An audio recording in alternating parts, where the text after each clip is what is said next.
les 7 ennemis de la chair. Ok, nous venons de terminer. Et je pense que chacun s'est retrouvé. Et qu'à partir de maintenant, chacun sait ce qu'il doit arranger dans sa vie. Ok, même moi-même. Ok, maintenant, nous allons commencer avec cette série, n'est-ce pas, d'enseignements sur les 5 princes des Philistins.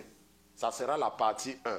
Et si nous pouvons aujourd'hui, nous allons commencer avec le prince de Gaza. Ok, les 5 princes des Philistins. Et en anglais, The 5 Princes of the Philistines, n'est-ce pas, The Prince of Gaza.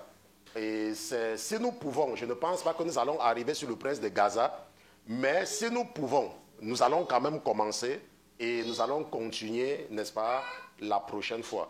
Avec le frère Pierre, seulement pour établir, n'est-ce pas, pour mettre les choses en ordre, ok, pour que vous ne soyez pas perdus. Parce que je ne pense pas qu'un pasteur a prêché sur ça un jour. Ok, je ne pense pas. Vous pouvez chercher ça n'importe où, vous n'allez pas voir, n'est-ce pas, les 5 princes des Philistins. Et le Seigneur m'a inspiré par rapport à ce thème seulement pour m'aider à comprendre que l'esprit qu'il m'a donné est différent. Ok, vous n'allez pas voir ça quelque part. Mais pour vous aider seulement, ok, à savoir que ça se trouve dans la Bible, nous allons demander au frère Pierre de nous aider. Et le frère Pierre va nous amener dans le livre des Juges. Ok, nous allons partir dans Juges chapitre 3. Juges chapitre 3, nous allons lire des versets 1 à 9. Juges chapitre 3, nous allons lire des versets 1 à 9. Juges chapitre 3, verset 1. Oui. Ce sont ici les nations que l'Éternel laissa pour éprouver par elles Israël. Maintenant, la Bible dit que ce sont ici. Je ne sais pas si quelqu'un comprend. La Bible dit que ce sont ici les nations que l'Éternel lui-même, Dieu, a laissées. Pour faire quoi? Pour mettre Israël à l'épreuve. Vous savez que quand vous partez à l'école, quand tu pars à l'école, Pierre, quand tu vas partir à l'école bientôt. Quand tu vas partir à l'école, le premier jour, on ne va pas te poser une question. Le maître va venir, ou le professeur, il va parler. Il va parler. Il va parler. Après, on va te dire que, oh, next week is midterm. Next week. Tu vas dire que, next week, n'est-ce pas? Et après le midterm, on va te donner ton result. On va dire que you have 50%. You have B-. Tu dis que, aïe, B-, I want A+. Tu vois un peu? Et à un moment maintenant, le moment va venir où on va dire que finals, les examens. C'est ça qu'on appelle éprouver. Le mot éprouver est de la même famille que épreuve. Le mot éprouver, c'est épreuve, les épreuves. Les épreuves de mathématiques, de physique, de français, les épreuves. Maintenant, il y a les gens qui sont forts en maths. Oh, ma matière de base, les maths. Je suis fort en maths. Coefficient 6, terminal C. Hein? Et il y a les gens que leur matière de base, c'est le français. Moi, quand j'étais à l'école, et je comprends aujourd'hui parce que je suis un pasteur, pourquoi je n'avais pas, au premier trimestre, je n'avais jamais la sous-moyenne en aucune matière. Et c'était un objectif. Que le premier trimestre, pas de sous-moyenne en aucune matière. Pourquoi? Parce que le premier trimestre, il n'y a encore rien. Vous avez seulement quelques mois, n'est-ce pas? Donc le premier trimestre, pourquoi tu dois avoir la sous-moyenne en quelque chose? Maintenant, le deuxième trimestre, je dis bien que je pouvais avoir la sous-moyenne même en une matière. Parce qu'au premier trimestre, il y a quoi? Il n'y a rien.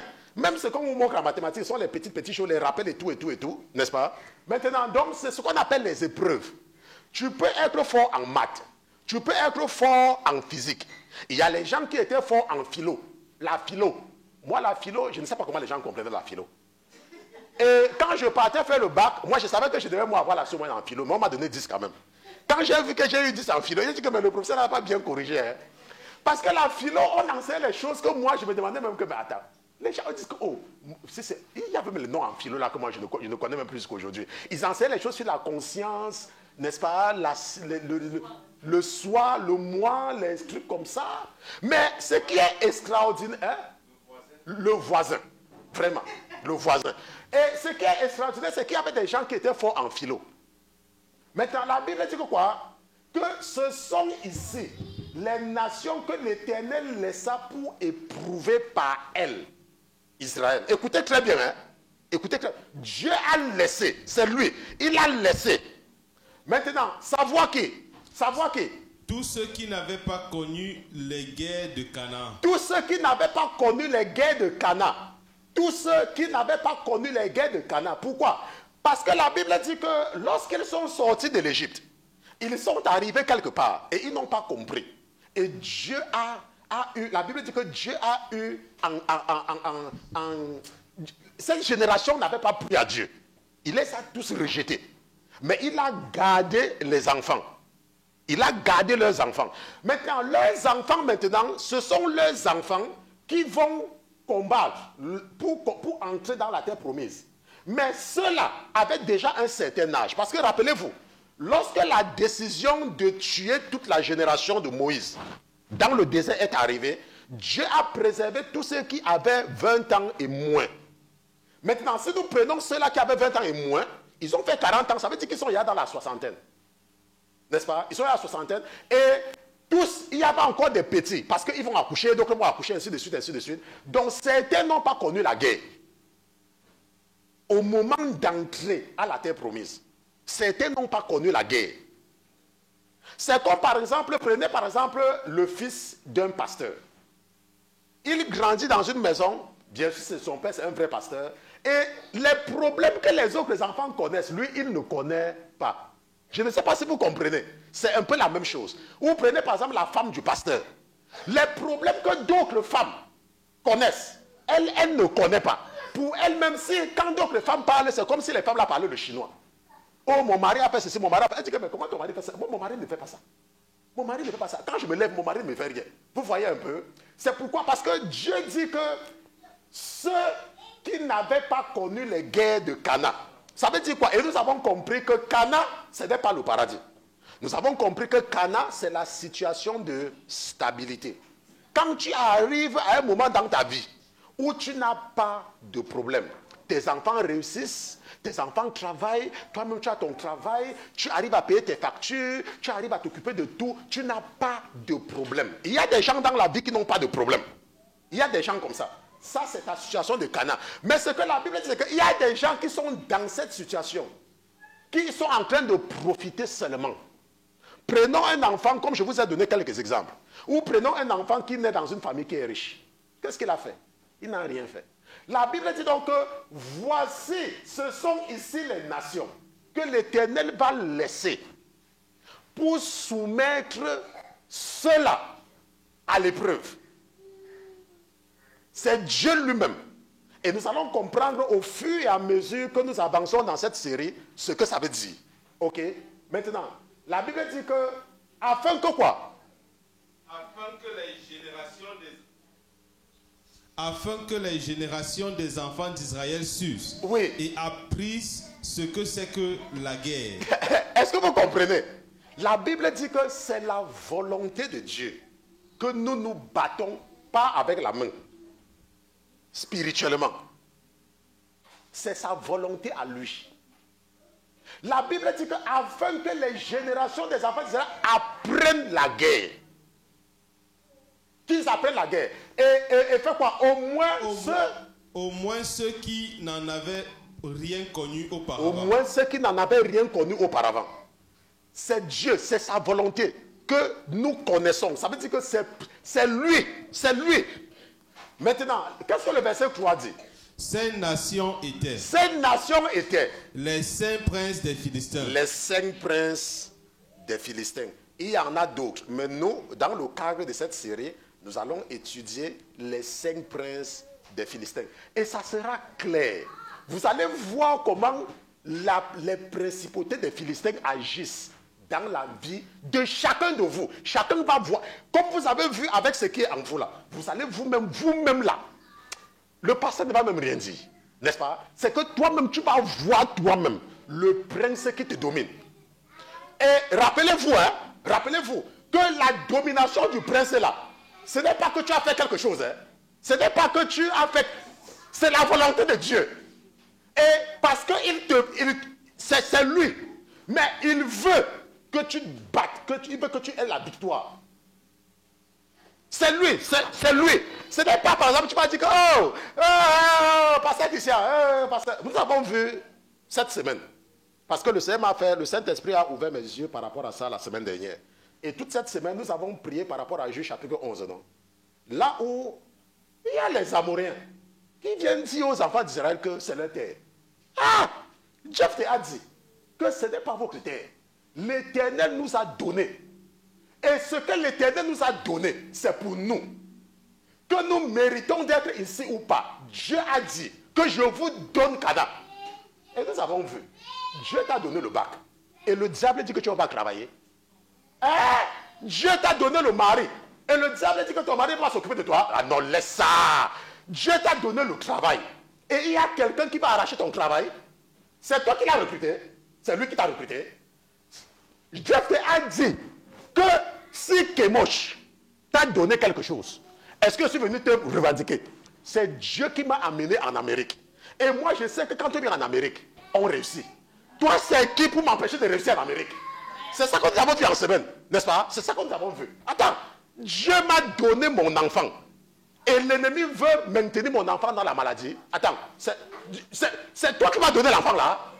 Est-ce qu'on comprend? Donc c'est pour ça que nous avons vu cela et nous avons vu que Dieu peut donc placer les 5 princes des Philistins, peut les exciter à venir contre nous. Mais on a dit que quoi? Que c'est pour nous éprouver.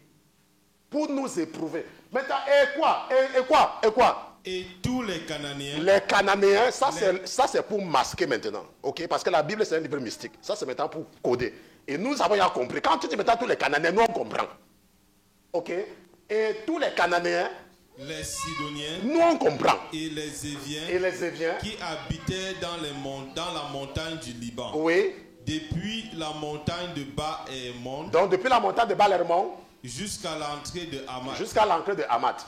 Ces nations servirent à éprouver Israël. Donc, vous voyez donc que Dieu se sert de ces nations pour nous éprouver.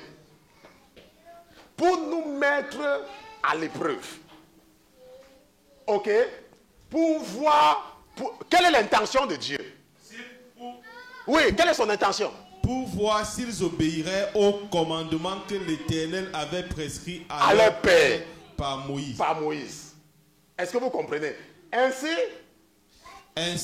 oui, les enfants d'Israël habitaient parmi les Cananéens. Parmi les Cananéens, les Héthiens, les Amoréens, les Phéréziens, oui, les Éviens, oui, et les Jébusiens. Nous avons étudié tout ceci là. 1, 2, 3, 4, 5, 6.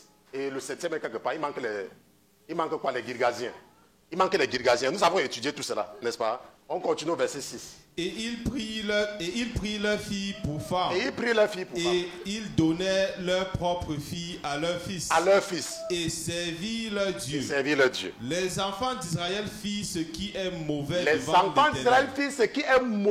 devant l'Éternel. Ils oubliaient l'Éternel. Leur Dieu. Et ils rendirent un culte au Baalim. Et aux images d'Ashéra. C'est pourquoi la colère de l'Éternel s'embrasa contre Israël. Et il les livra entre les mains de Cushan-Riataïm. Dans les mains de Cushan-Riataïm, oui. Roi de Mésopotamie. Et les enfants d'Israël furent asservis 8 ans. 8 ans à qui? À Cushan-Riataïm. Oui. Puis les enfants d'Israël, le dernier verset. Puis les enfants d'Israël criaient à l'Éternel.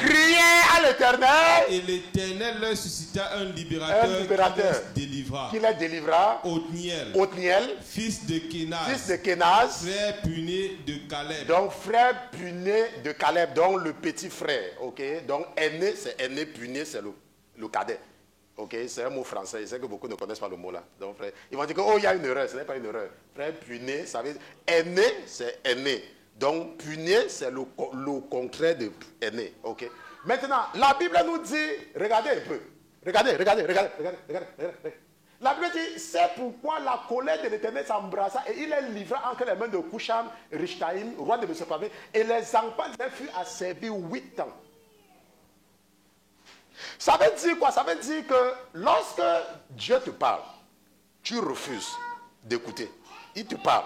Tu refuses. Tu dis que je n'écoute pas. Tu dis que je n'écoute pas. Le pasteur te parle. Tu dis que je n'écoute pas. Les pasteurs, Dieu envoie un pasteur après l'autre dans ta vie. On te dit que oh, ne pas plus en boîte de nuit, les boîtes de nuit ne sont pas bien. Tu dis que ah, ça fait quoi? Ça fait quoi? Ça fait quoi? Mais ça, c'est Dieu qui a créé les boîtes de nuit. Si Dieu ne voulait pas qu'il y ait les boîtes de nuit, pourquoi il y a les boîtes de nuit alors? Je vais partir, n'est-ce pas? Je vais partir. N'est-ce pas? On te dit abandonne ces choses.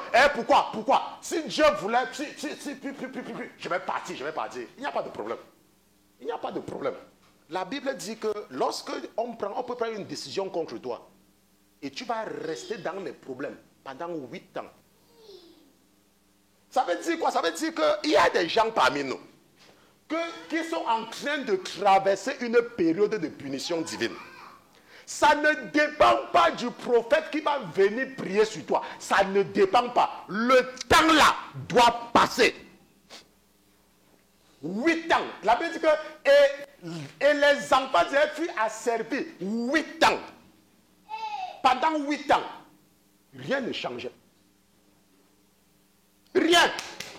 Fais n'importe quoi. Si tu veux jeûne, si tu veux faire n'importe comment, rien. Bon, maintenant, de toi à moi, est-ce que quand Dieu prend il vient te dire, est-ce ton camarade? D'abord même que tu ne pries même pas. Et tu ne connais même pas la sentence qui pèse sur toi.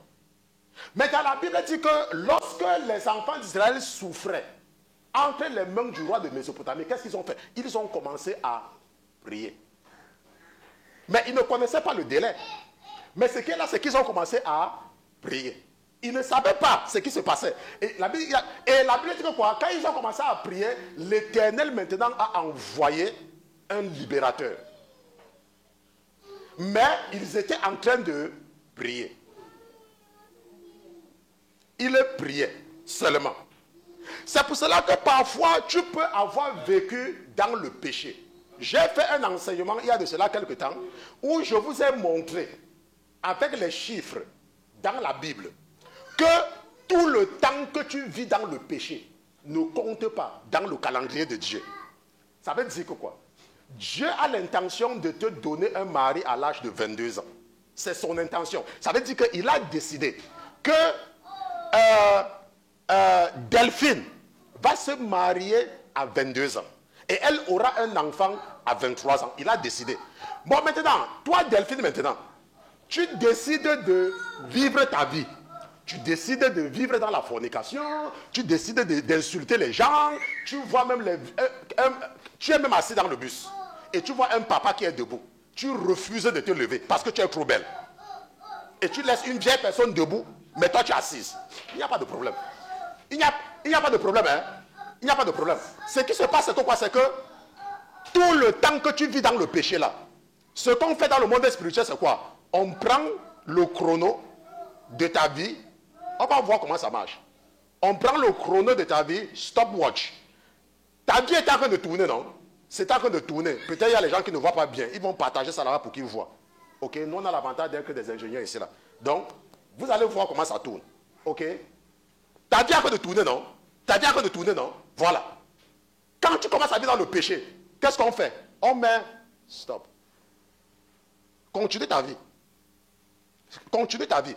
C'est pendant le stop de ta vie, c'est là, que vous entendez parfois parler de mort prématurée. Parce que si tu n'as pas, si c'est que tu es trop careless, si c'est que tu es vraiment négligent, tu peux mourir avant ton temps. Quand ton chrono est arrêté.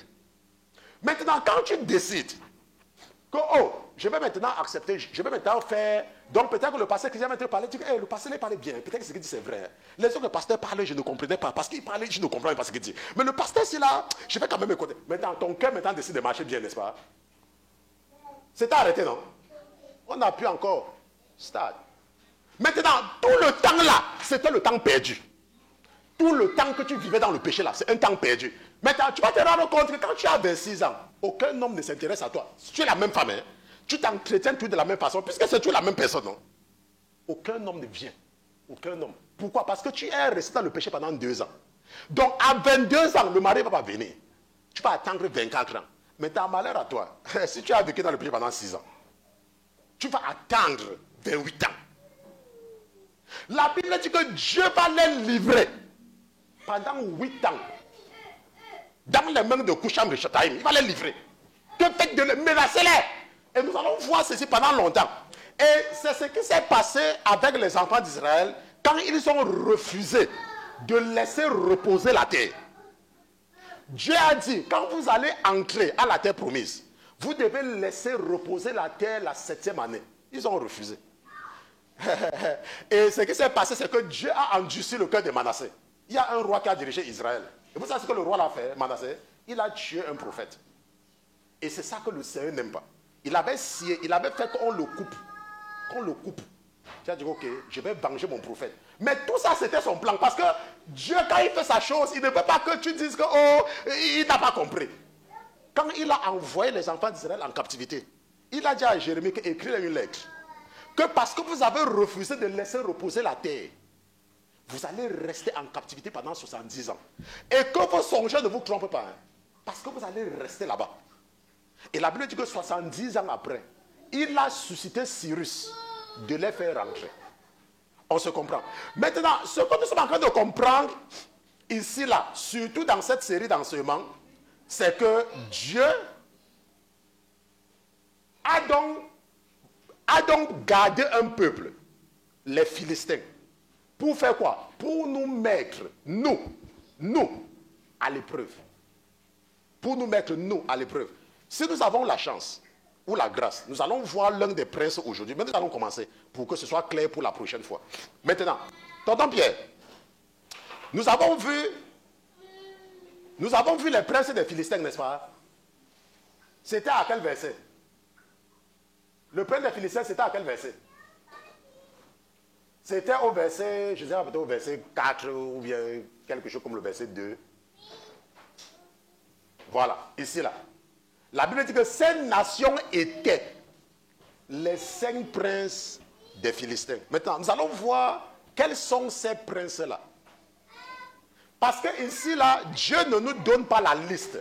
Mais il nous dit que les 5 princes des Philistins. C'est pour cela que nous allons partir dans Josué chapitre 13 avec le frère Pierre. Tonton Pierre, allons dans Josué chapitre 13. Regardons à partir du verset 1. Nous allons lire des versets 1 à 3. Josué chapitre 13, oui, verset 1. Verset 1. Or, Josué était vieux. Et avancé en âge. Et l'Éternel lui dit. Tu es devenu vieux. Tu es avancé en âge. Et il reste beaucoup de pays à soumettre. Maintenant, vous voyez comment je vous dis souvent que mentir. Vous voyez ce que je vous parle, que mentir, le diable, ce n'est pas le mensonge, n'est-ce pas? Parce qu'il y a ce qu'on appelle la sagesse. Prenons une jeune fille. Toi, tu écoutes ton pasteur. Et ton pasteur t'a dit que préserve-toi parce que tu vas te marier. Ne cours pas après les petits voyous là. Mais il y a un homme qui passe le temps à t'embêter. Chaque fois, il te voit. Il dit que oh, tu vas venir chez moi quand? Tu vas venir chez moi quand? Et tu dis que non, je ne viens pas. Il ne peut que te déranger. C'est ce que tu fais. Il dit que tu vas venir chez moi quand? Tu dis que tu seras à la maison à quelle heure? Il dit que tu seras à la maison à 13h. Il dit que je viens à 14h. Il part là-bas. Il t'attend. Jusqu'à ce que la situation commence à couler comme ça. Tu ne viens pas. La prochaine fois, il vient encore. Il dit que, oh, la dernière fois, tu m'as dit que tu vas venir à 14h. Je t'ai attendu. Il dit que non, tu seras pas à la maison à quelle heure? Tu lui dis, hein, tu lui demandes même. Il dit que je vais travailler. Il dit que non, toi, donne-moi seulement l'heure. Il dit que tu ne viens pas.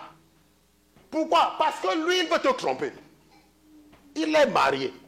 Il a sa femme et ses enfants. Mais toi, ta vie est devant toi. Mais lui, il veut venir te détourner, non? Et il est là, il a... Ok, il dit que tu vas venir, il dit que tu peux retrouver à l'hôtel. Lequel hôtel? Donne-moi même l'adresse. Il te donne l'adresse, tu ne pars pas. Tu lui donnes l'heure même que tu vas venir. L'heure là, tu pars, tu dors jusqu'à tu même le réveil. On se comprend? C'est comme ça qu'il faut faire. Parce que le diable déjà a une mauvaise intention. Pourquoi toi tu dois lui dire la vérité? Ok, maintenant, oh, Josué était vieux et l'Éternel dit que tu es devenu vieux. Maintenant, qu'est-ce que nous avons lu tout à l'heure? Que c'est Dieu qui s'était arrangé à garder. Mais il va dire à Josué que tu es devenu vieux.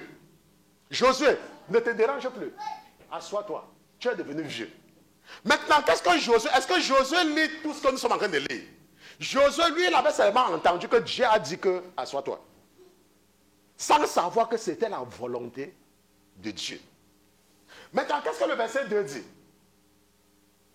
Voici le pays qui reste. Maintenant, c'est l'Éternel qui parle. Hein? Voici le pays qui reste. Tous les districts des Philistins. Tous les districts des Philistins. Et tout le territoire de Guéchuriens. Depuis Chichor. Depuis le Chichor. Oui. Qui coule en face de l'Égypte. Jusqu'à la frontière d'Écron. Vers le nord. Contrée réputée cananéenne. Appartenant à qui? Appartenant aux 5 gouverneurs des Philistins. Quels sont ces gouverneurs? Celui de Gaza, ça fait 1. Celui d'Ashdod. Celui d'Ashdod, ça fait 2. Celui d'Askelon. Celui d'Askelon, ça fait 3. Celui de Gath, ça fait 4. Celui d'Écron, ça fait 5. N'est-ce pas? Et les Aviens. Il a dit celui et les Aviens. Ça veut dire que les Aviens ne sont pas dedans. Parce qu'il a dit celui de. On lit le français ensemble maintenant. Toi et moi, on lit le français. C'est pas ce que ça veut dire. Donc, il a cité les 5. Celui de Gaza, celui d'Asdod, celui d'Askelon, celui de Gath, celui d'Écron et les Aviens. Pas celui des Aviens. Et les Aviens. Tout comme il a parlé des Cananéens et des Guéchuriens. Ok, donc, et les Aviens. Donc, les 5 princes des Philistins sont le prince de Gaza, le prince d'Asdod, le prince d'Askelon, le prince de Gath et le prince d'Écron. Et nous allons étudier chaque. Quand on dit que tu es prince, ça veut dire que quoi? Ça veut dire que tu es à la tête d'une principauté. Quand on dit que tu es prince, le chef d'une principauté, c'est un prince. Hier, mon épouse me demandait, ma fille me demandait quelque chose hier. J'ai demandé qu'est-ce que le dictionnaire dit. Parfois, nous cassons nos têtes pour rien. Va regarder, le dictionnaire définit, le terme dans le dictionnaire, c'est quoi? Ce n'est pas Jésus n'a rien à voir dedans. Quand on te dit que tu as mangé le riz c'est quoi? Est-ce que c'est un ange qui t'a dit ce que c'est que le riz? Va regarder ce que c'est que le riz. Et tu vas voir, et puis c'est suffisant, non? Donc, un prince. Ok, maintenant, tonton Pierre, lis-moi un peu ce que la Bible dit dans Éphésiens chapitre 6, verset 12. Éphésiens chapitre 6, verset 12. Qu'est-ce que la Bible dit? Éphésiens chapitre 6. Oui. La Bible nous dit? Oui. Car ce n'est pas contre la chair et le sang que la Bible dit que ce n'est pas contre la chair et le sang que nous avons à combattre. Mais contre les principautés. Contre les 5 princes de Gaza et les autres. Les 5 princes de Gaza. Nous allons voir, ça sera clair. Ça ne sera même pas compliqué. Je vous dis, nos chrétiens, ça sera simple. Chacun va lui-même, chacun va identifier le prince qui est contre lui. Chacun. Ce n'est même pas quelque chose que tu vas dire, ah, pasteur Christian, ici, je n'ai pas compris. Pasteur, quand vous avez parlé ici, là, c'était trop dur. L'autre, ça ne sera pas dur. La Bible dit que car nous n'avons pas à lutter contre la chair et le sang. Ça veut dire quoi? Ça veut dire quand tu viens à l'église et qu'il y a une soeur, on te dit que, oh, et c'est que tu vois la soeur là, quand tu entres, elle te regarde comme ça. Elle te regarde, Mais toi, tu es en train de regarder que la soeur t'a regardé. C'est une perte de temps. Tu dois être capable. La Bible dit que nous n'avons pas à lutter contre la chair et le sang, mais contre les principautés. Contre quoi, tonton?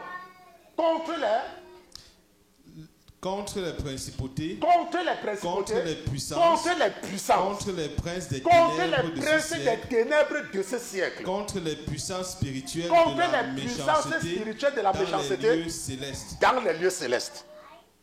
Mais c'est Dieu. Rappelez-vous qu'il a dit à Josué que quoi? Que tu es trop vieux. Josué, toi tu es encore cramé, tu es trop vieux et le pays reste assis. Mais dans la réalité, c'est lui qui a préservé. Parce que si vous regardez bien, Abraham est mort vers 175 ans. Moïse est mort vers 120 ans. Et Josué est mort vers 110 ans. Dieu pouvait laisser Josué les 10 autres années là. Il a dit, Josué, moi j'ai envie, parce que comme tu es venu là avec Josué, moi je sais que tu as été fidèle. Et je sais qu'il y a certains ici là que leur cœur n'est pas droit devant moi. J'ai envie de les éprouver parce que comme toi tu as trouvé grâce devant moi, ils vont être bénis à cause de toi. Josué, toi viens te reposer. Je vais les éprouver et je vais voir. Et la Bible dit qu'après la mort de Josué, qu'est-ce qu'ils ont fait? Les beaux messieurs. Quelqu'un voyait une femme cananéenne avec les beaux cheveux. Elle dit que vraiment quand je te vois là, vraiment quand je te vois mon cœur ne va plus.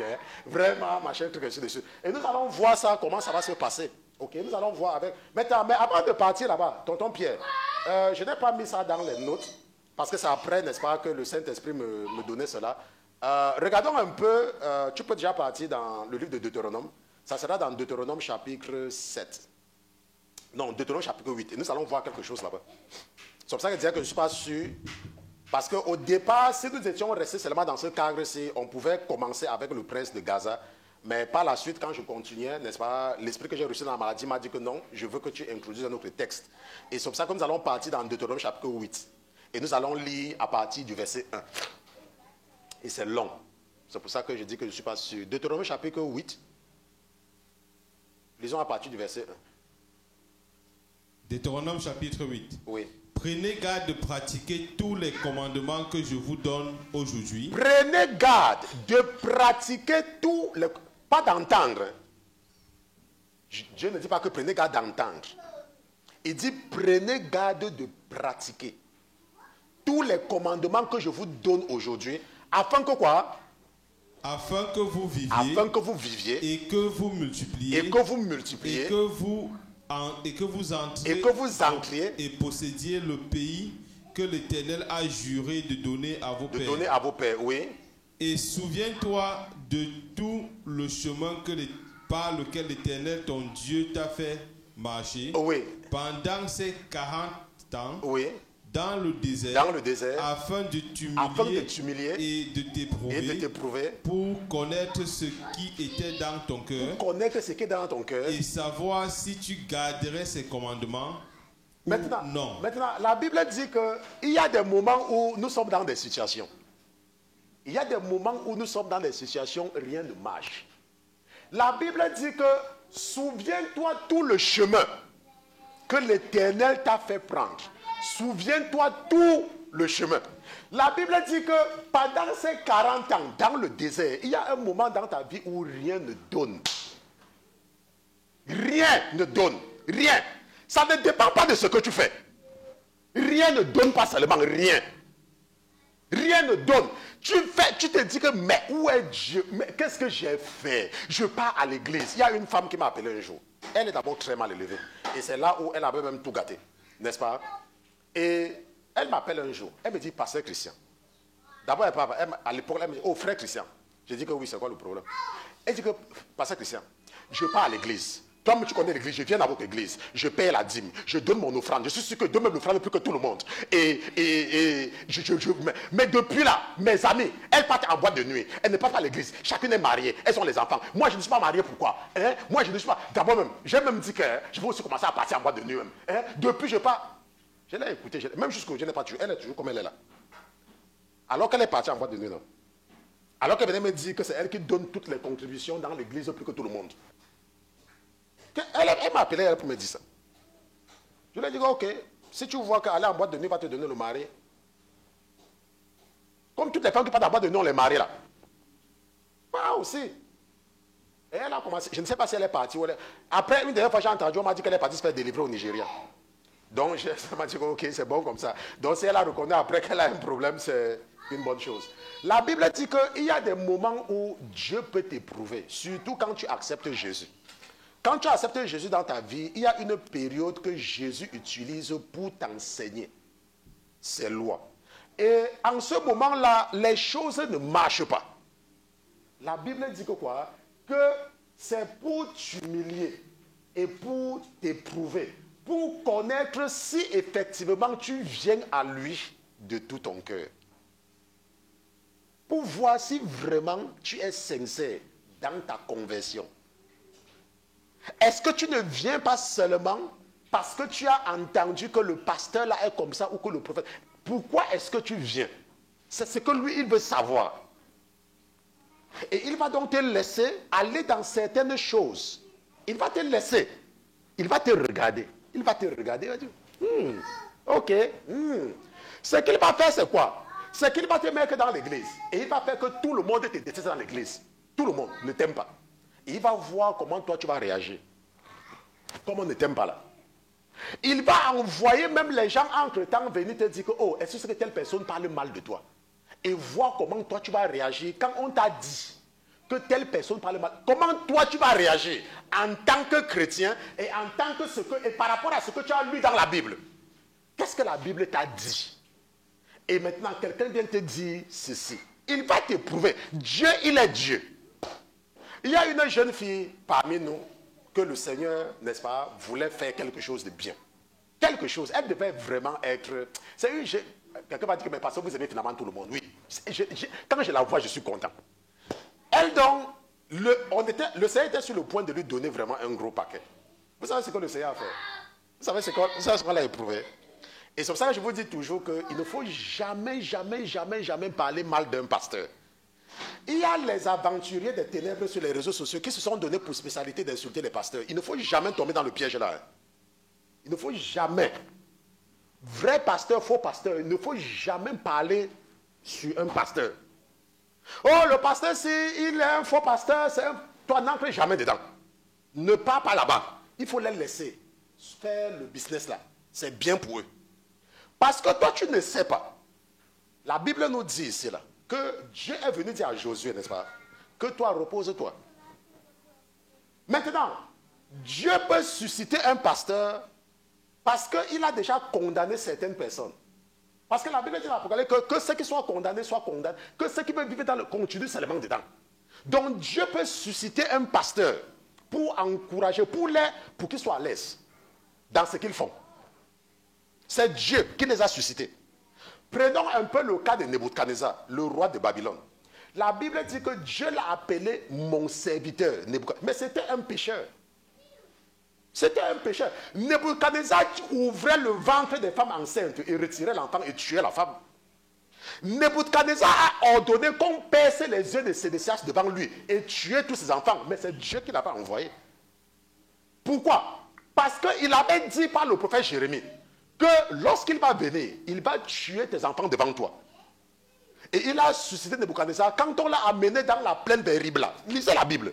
La Bible dit qu'on va percer ses yeux. On va d'abord tuer ses enfants devant lui avant de percer ses yeux. Et c'est Dieu qui l'a suscité.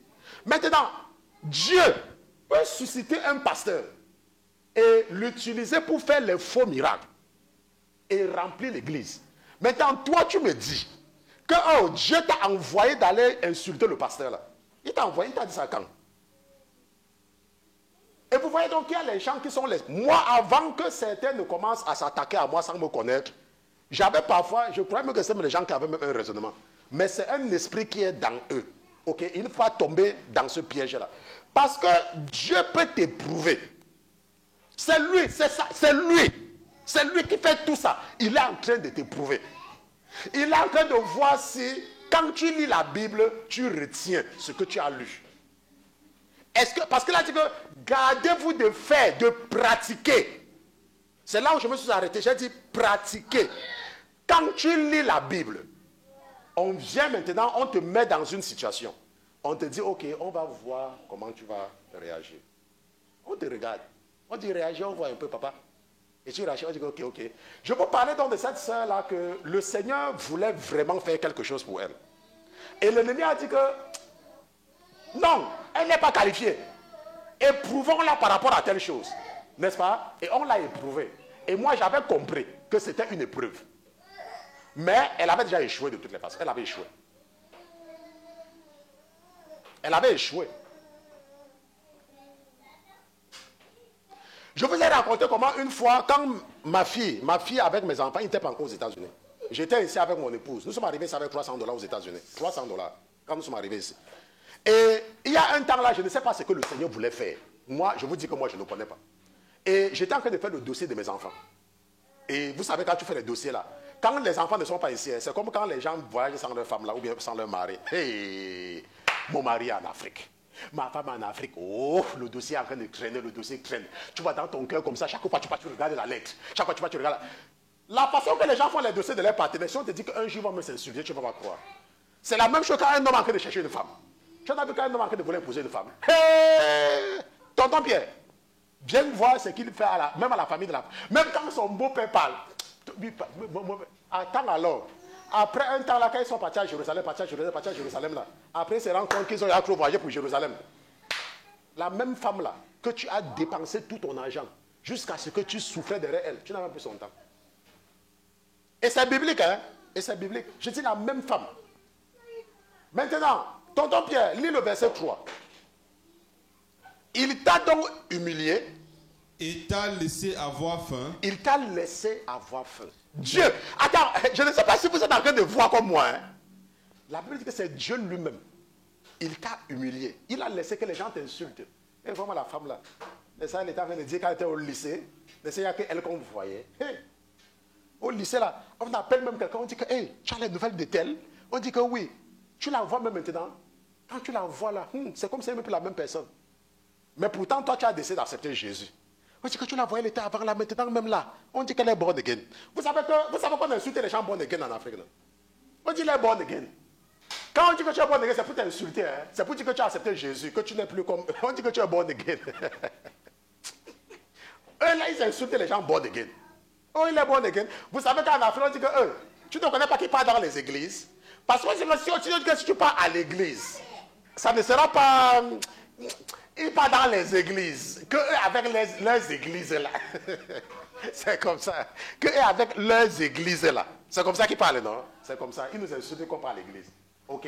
Il t'a donc humilié et t'a laissé avoir faim. Dieu lui-même. Dieu lui-même, il t'a humilié et t'a laissé avoir faim. Mais il t'a fait manger la manne.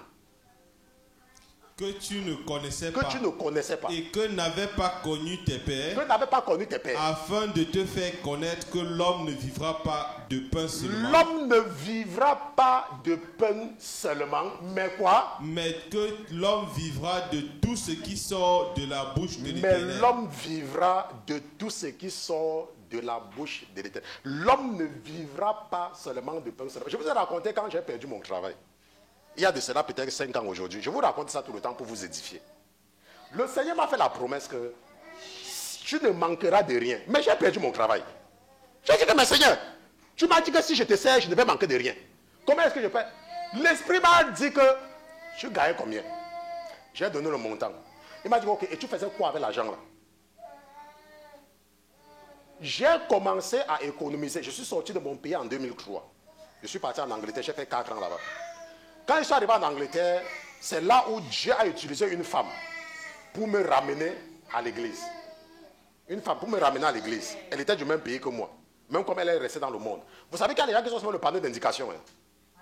Vous voyez quand vous partez à Washington, non? Vous voyez, on met sur ça que ici là, que machin, il y a des plaques. Donc la plaque la tête à aller à Washington, mais la plaque est toujours sur place. Il y a des gens qui sont comme ça. Ça veut dire qu'eux, ils sont là pour montrer le...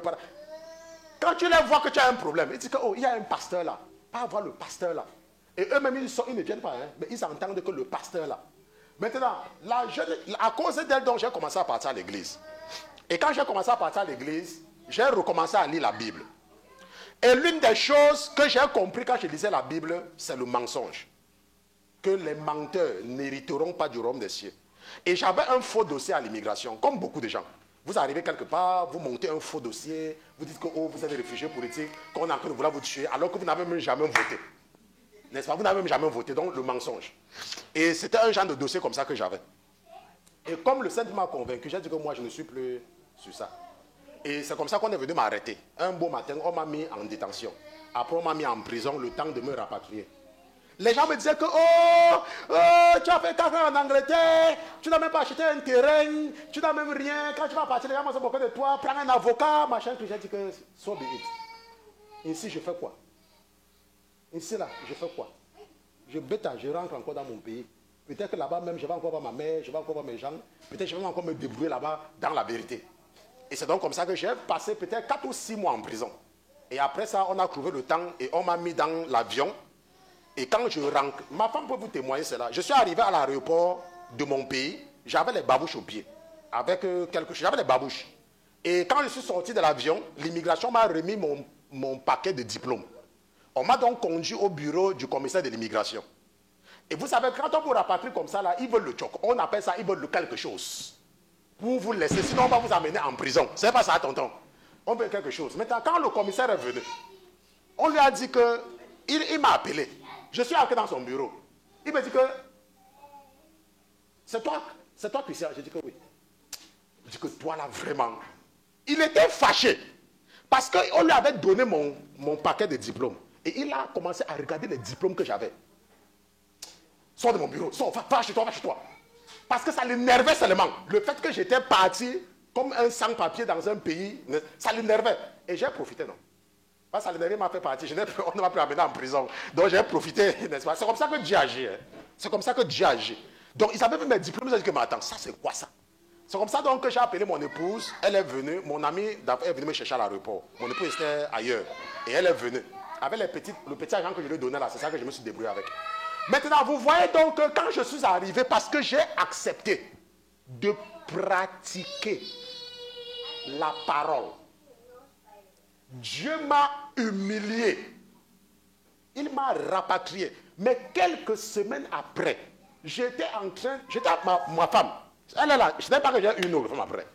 J'étais avec ma femme.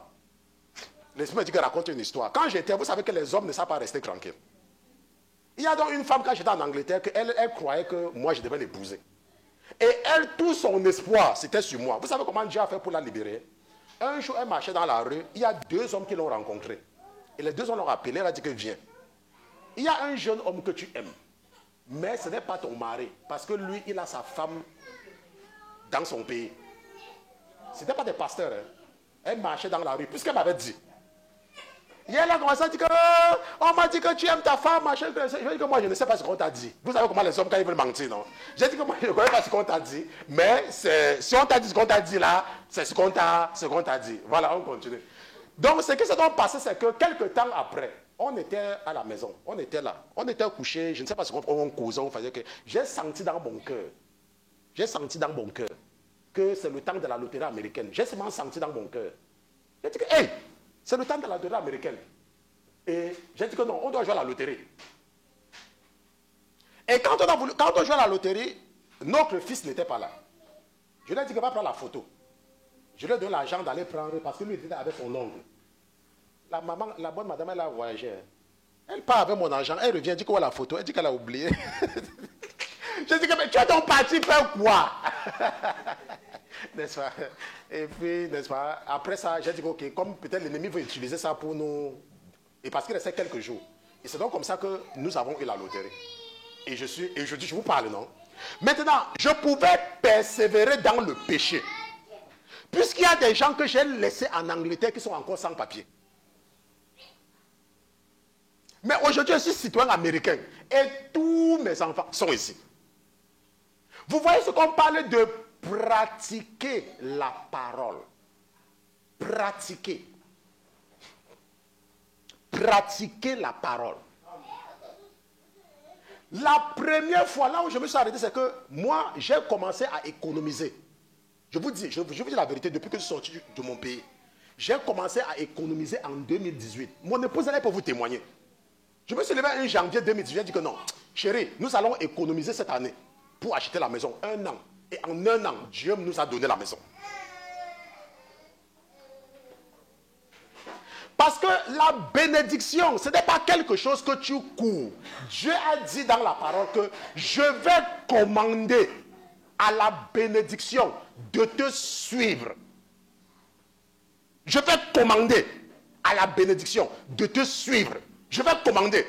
Si tu mets ma parole en pratique, je commanderai à la bénédiction de te suivre.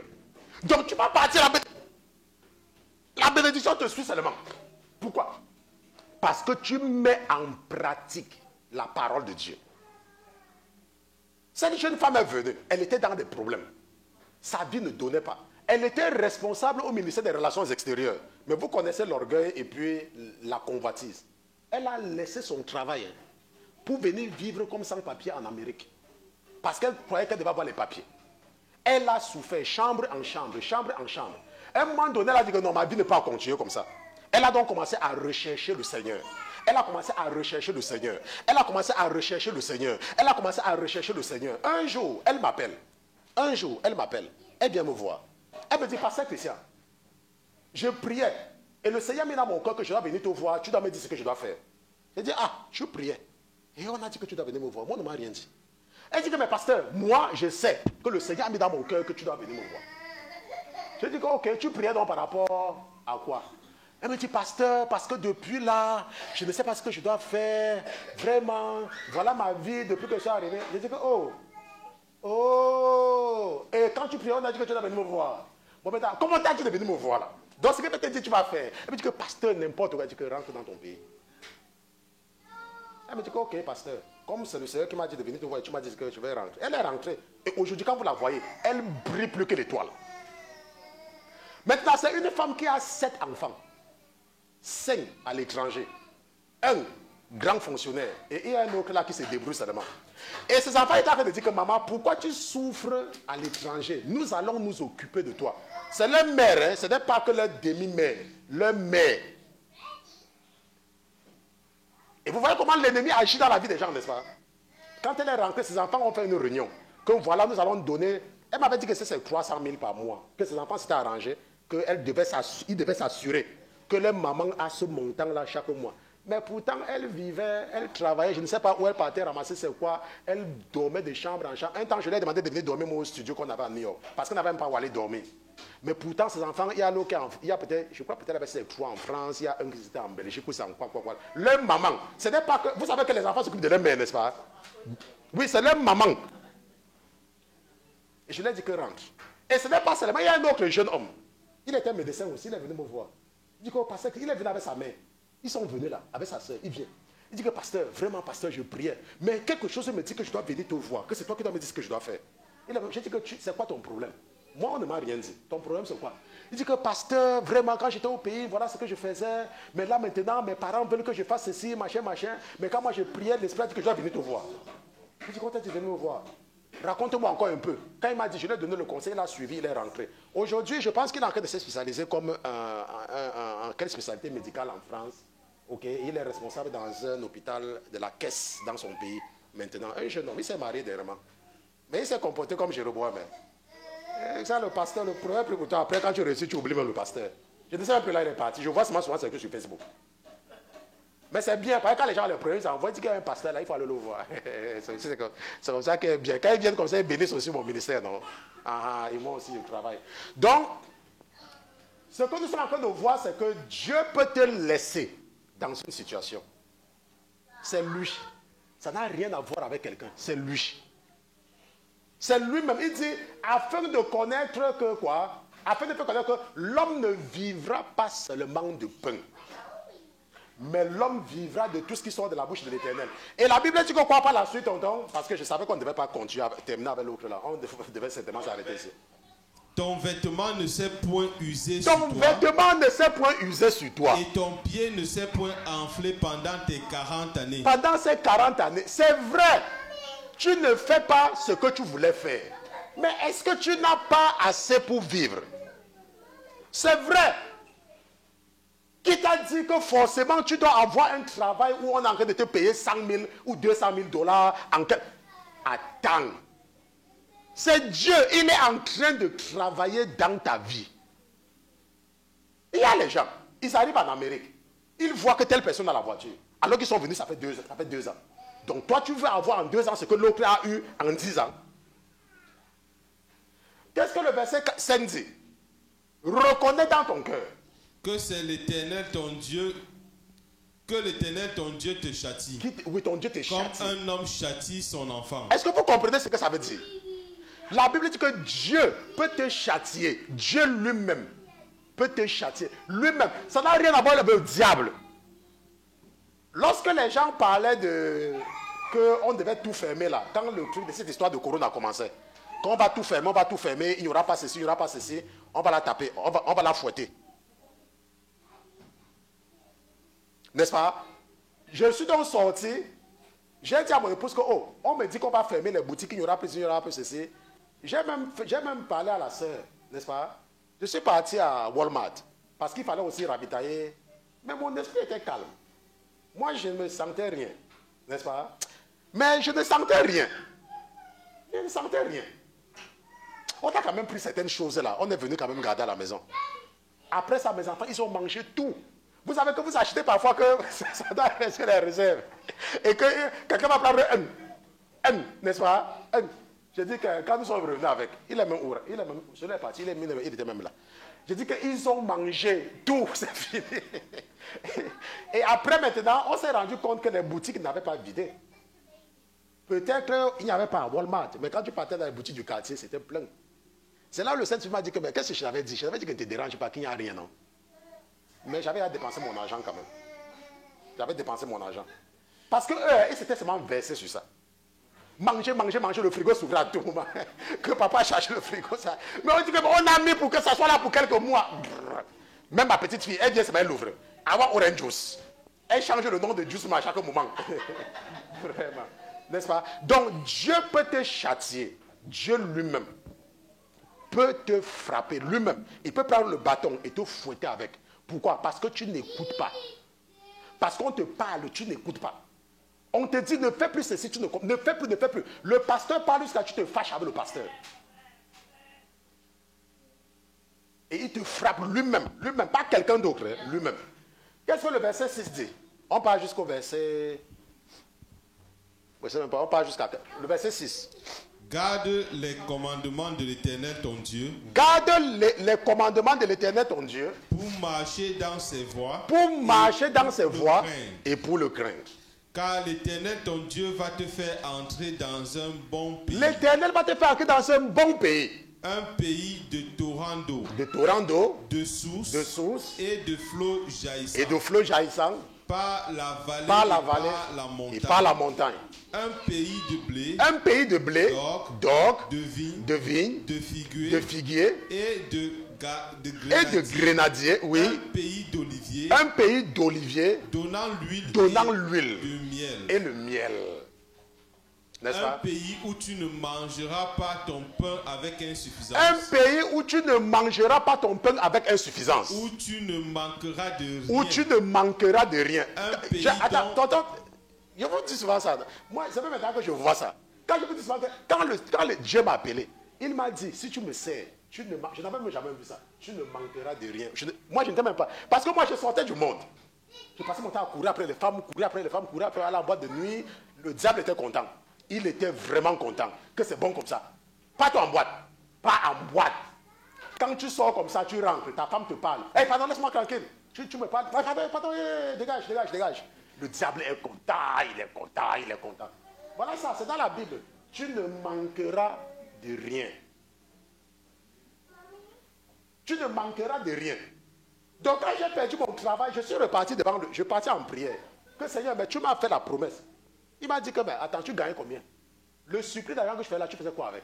Maintenant, qu'est-ce que nous faisons avec le surplus d'argent que nous avons? Nous partons à Macy's. Nous regardons une chaussure qui est plus chère même que ce que nous avons. On fait lay-away. Tu dis, oh, je n'ai pas l'argent maintenant, je vais venir prendre le mois prochain. Et on achète. Il y a des gens, les chrétiens qui m'écoutent, même vous qui m'écoutez là, n'est-ce pas, beaucoup parmi vous. Il y a encore les chaussures dans le carton. Dans le carton, il y a les habits qui sont encore cintrés, jamais portés. Maintenant, qu'est-ce qui peut t'amener, entre nous, qu'est-ce qui peut amener une personne à acheter une chaussure sans porter?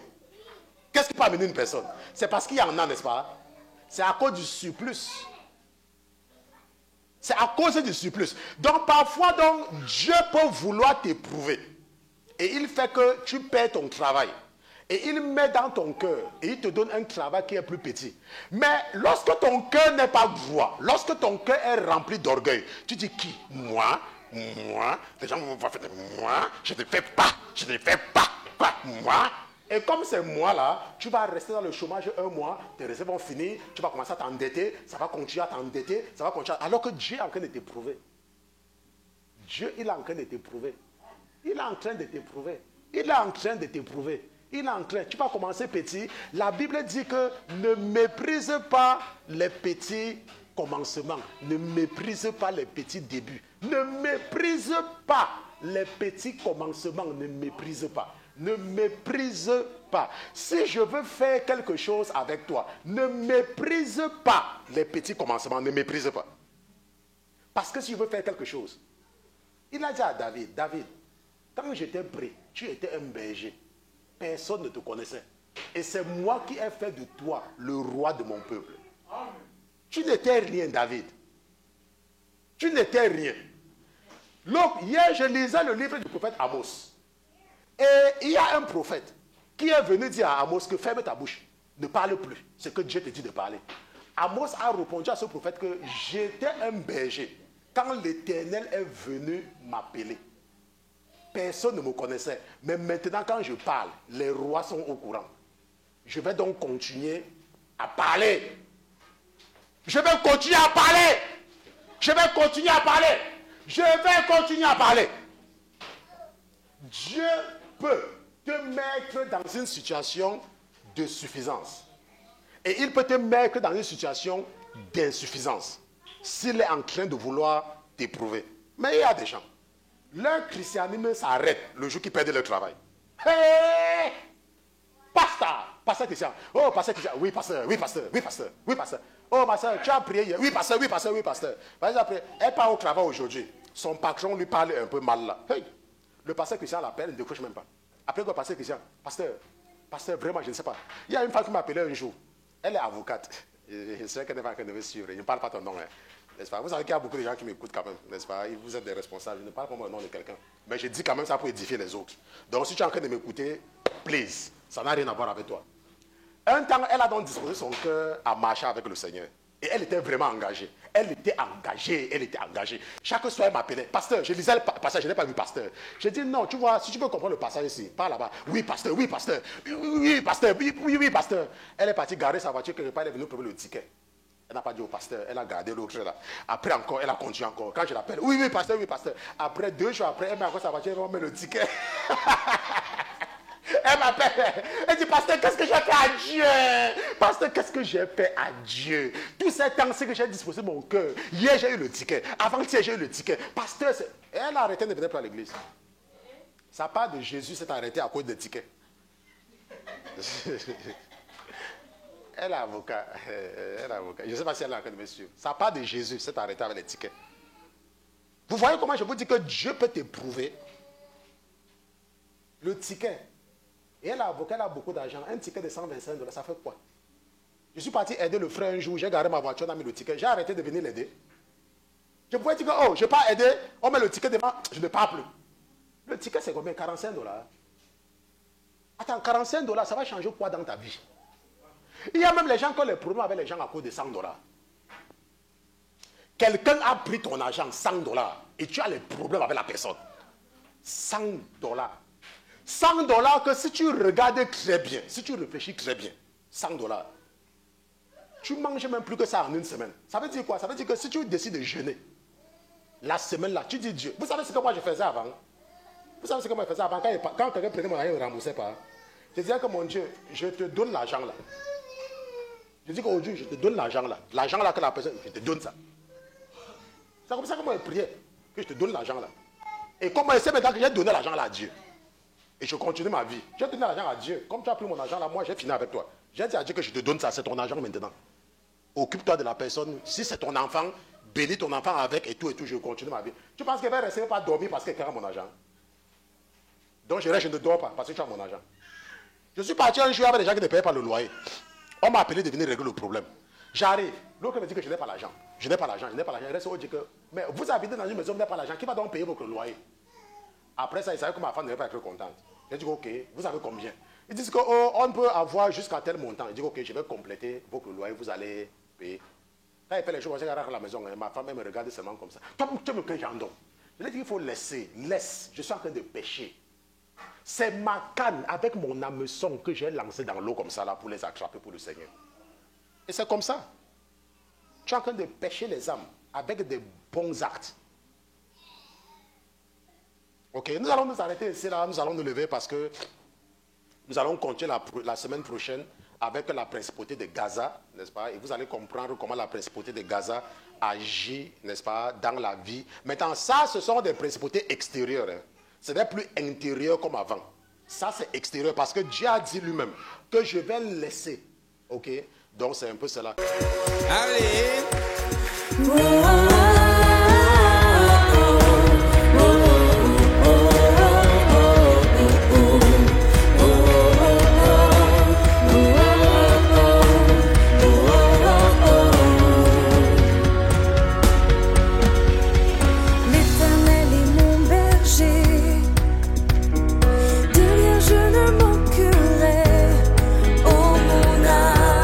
Chante mon âme, grâce à